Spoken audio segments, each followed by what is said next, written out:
figured I should do a dedicated video to this truck. This is the truck here when I picked it up from the auction site. They were selling 3 or 4 of these that day, and this one went the cheapest. It was listed as runs low power, stalls, and come to find out it was just out of gas. Then I had to figure out how to get it home. I got a couple quotes to have it shipped from 3 hours away. They were all saying it needed to go on a lowboy trailer, it was going to be over height and all this stuff. And I figured my best bet was to rent a truck and a 24-foot deck over 14,000 pound rated trailer. And I also rented a 3/4 ton truck to tow the trailer with from Enterprise. They do allow you to rent trucks to tow with. And I was able to get it back home from 3 hours away with this setup.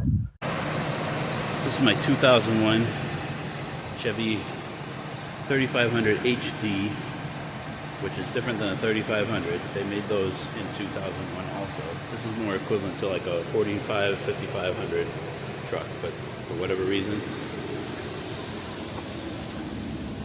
they called this a 3500 HD. I bought this truck for less than scrap value, $450 at an auction. It's a former telephone company truck. Just for anyone not familiar with these 3500 HDs, they made these until I think 2002, 2003. This was the old 90s body style that they kept around for this chassis. You can easily recognize these because they have this extra little grill down here, where on a standard truck the bumper is right under the headlights like this. It's kind of difficult to get parts for these because they had a 3500 and then this is a 3500 HD. This is a 35. The 3500 was the newer body style, the cat eye, bubble eye, GMT 800. People call them different things, but what's unique about this one is this has the 8.1 Vortec in the old body style. I'm pretty sure this is the only application where you could get the Vortec motor in the GMT 400 OBS, whatever you like to call it. These are mostly cab and chassis trucks, and then they put on the back, might have a dump bed, a flatbed, a wrecker, a roll-off, tow bed, all kinds of different things. But this one's set up with the bucket, which I use for painting and other type of work. That's easier to do on a ladder.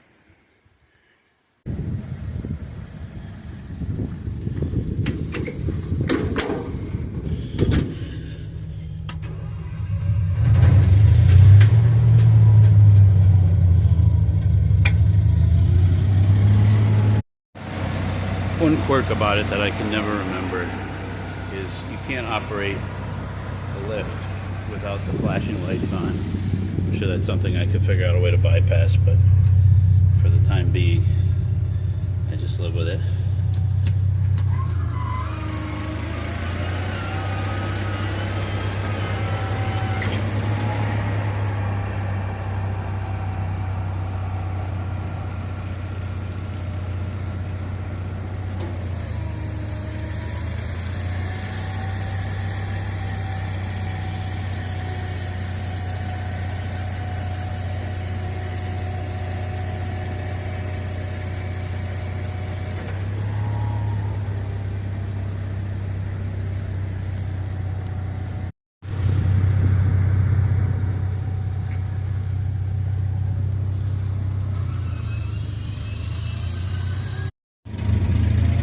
Got the same control panel up in the bucket, and you select lower or upper.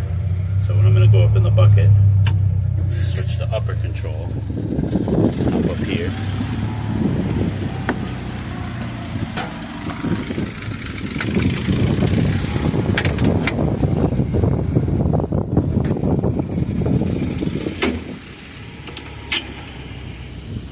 You got some paint on it.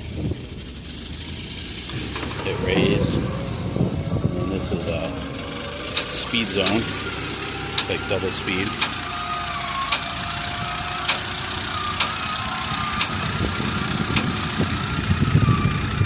Goes up about 35 feet in the air.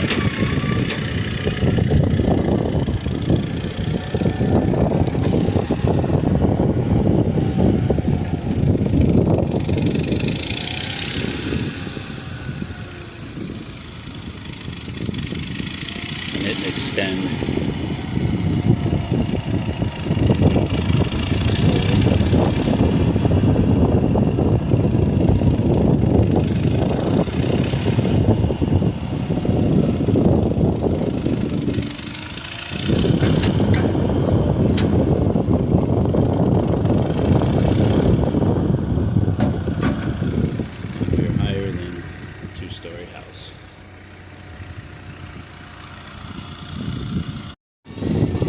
Pretty simple controls.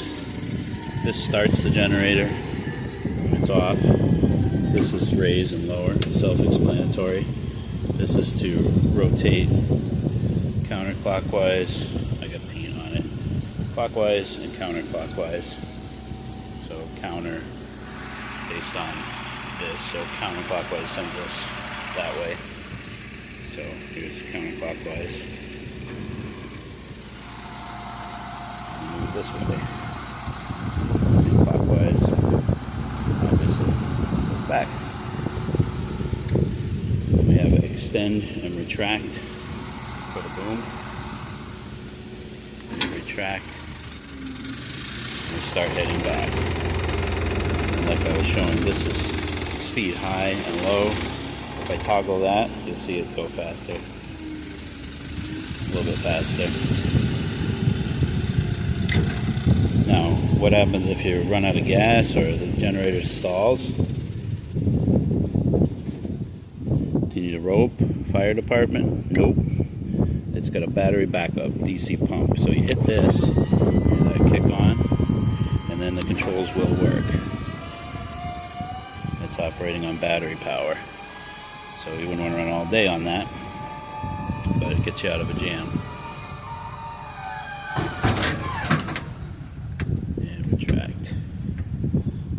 Said to start the generator. Hold it till it starts, hold it for a second or two, and then let go. If you let go too fast, it just stalls and then it won't restart for a few seconds. And then retract.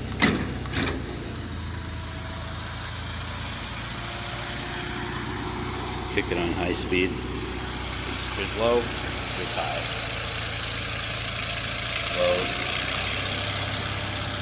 Low, low.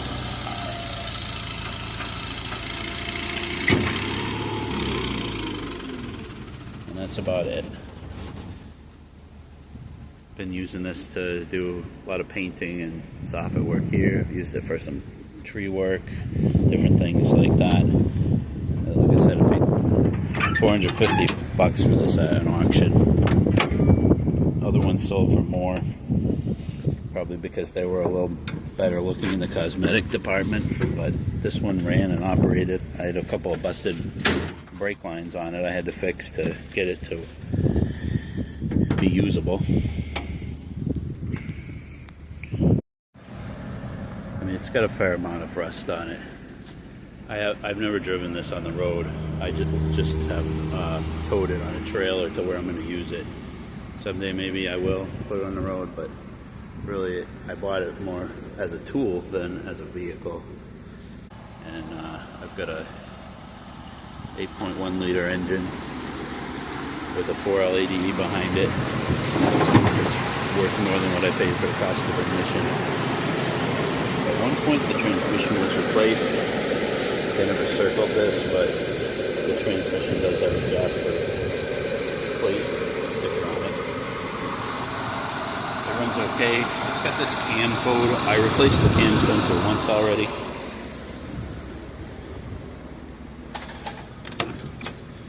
Really all that does is, that's why it has the service engine on.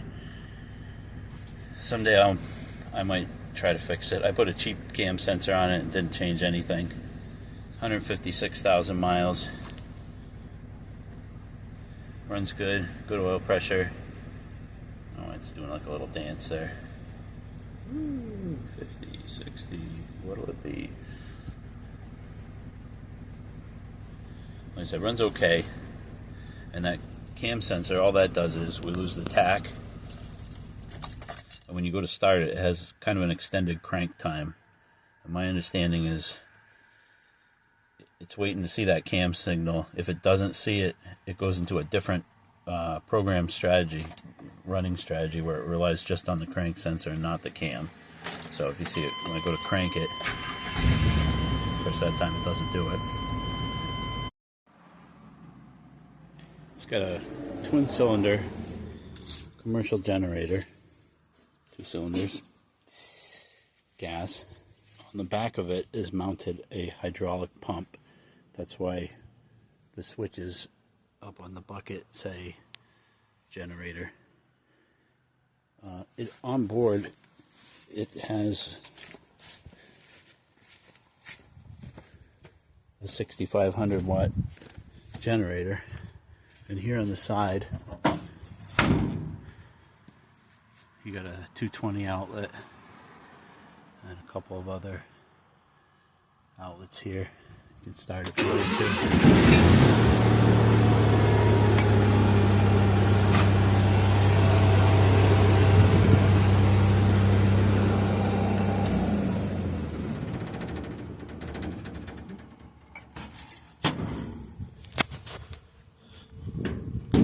Lots of storage that I don't really even use. This goes all the way through to the other side. There's a bunch of drawers here. Gotta release it. And this stuff is heavy. Industrial grade type stuff.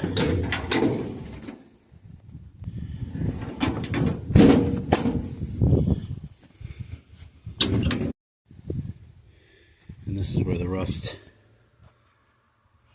starts to show its head. I already showed you this one. This one's the one where the control panel is. And, same story there. But lots of storage if you were going to use this, you know, to start a phone company. Same story over here. The floor is gone on this one. Came with some lineman's gloves. And there's a slider here. You can put a padlock in here, and that locks all these doors. Basket up here, metal basket for all kinds of stuff. This one doesn't open. There it is. Like I said, that's a pass-through all the way from the other side. Bunch of old phone company junk here. Tub of towels, a couple of those. It's got 2 fuel tanks, both gas fuel tanks.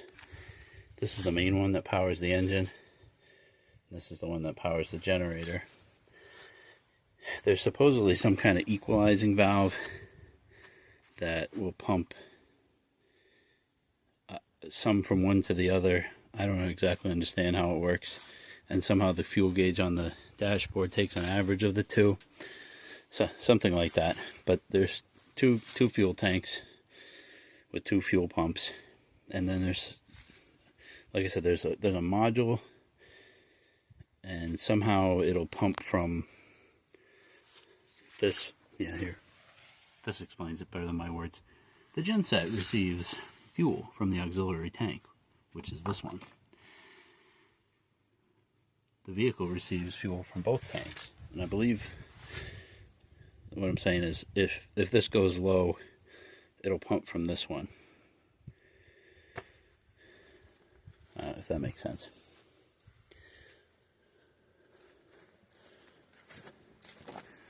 Up here there's these long storage boxes. 2 of those, and then a ladder rack up here. I forgot to mention it when I was up here before. There's a pair of these little electric heaters This one's clearly got problems. This one does work. It's a Tendaire. And you can plug the Tendaire into an outlet that's right under here.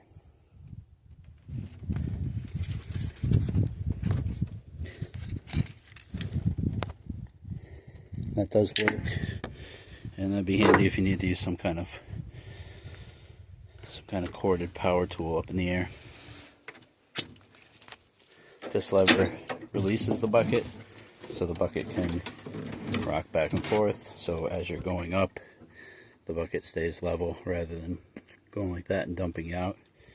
And when you get to your working position, you lock it back in. It's like these little brake pad kind of things here that hold it. Up here in the bed, it's got this post thing that the boom rests on. And it looks like somebody put a big piece of metal plate over this floor because it was pretty rusted out.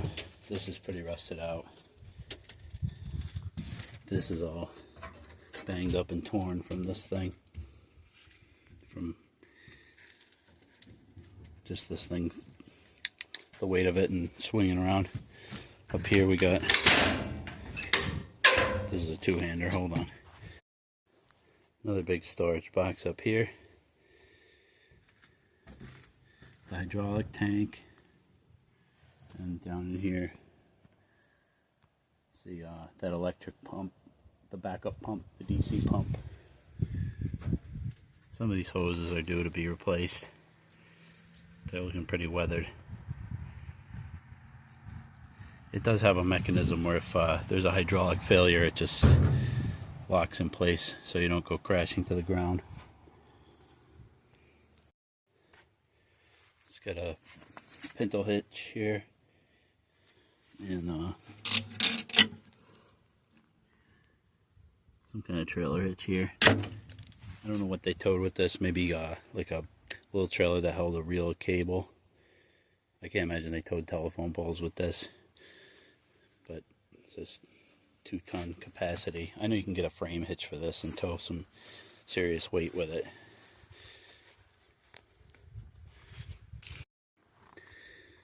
Inside it's just a real basic work truck. Vinyl seats, vinyl floor, crank windows, manual locks. I upgraded, it had the, people call them California style mirrors, the ones with the bars that come down and mount here and here. And I just bought these because one was missing and it was cheaper than buying a pair of the other kind. And these are independently adjustable. And they slide out like that. It's a little tough to see around this box when you're looking back. So those were a good purchase, I think. It's got decent tires. It just has 5 lugs in the front and then 10 on the back. Don't ask me why, that's how they all are built. Dualies in the back. 4-wheel disc brakes, believe it or not. There are discs in the back. There's some giant disc brakes in the front. Kingpin type suspension with leaf springs. You can see those in there.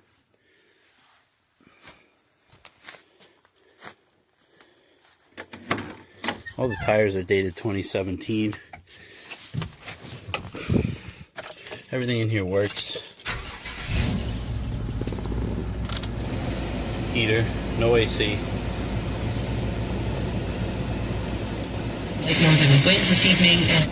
Radio works.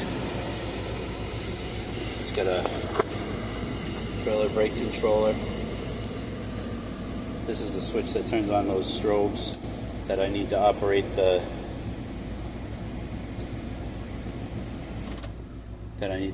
boom, the lift. Just pretty basic work truck stuff here. Little strap-in center console. And what else?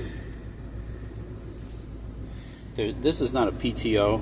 when I first bought it, I thought that was a PTO that drove the hydraulics for the lift. This is actually a line lock for the front brakes. So when you stopped, put in park, set the parking brake for the rear wheels, which is a drum assembly on the drive shaft. Pull that up. That lever, that red knob lever, activates this lever, this cable to this lever, and you got your 2 front brake lines in, 2 front brake lines out, and then pulling that lever is a hydraulic line lock, so it's like an emergency brake for your front wheels. So if you're parked on a hill up in your bucket, working on the telephone lines, all your 4 wheels are locked.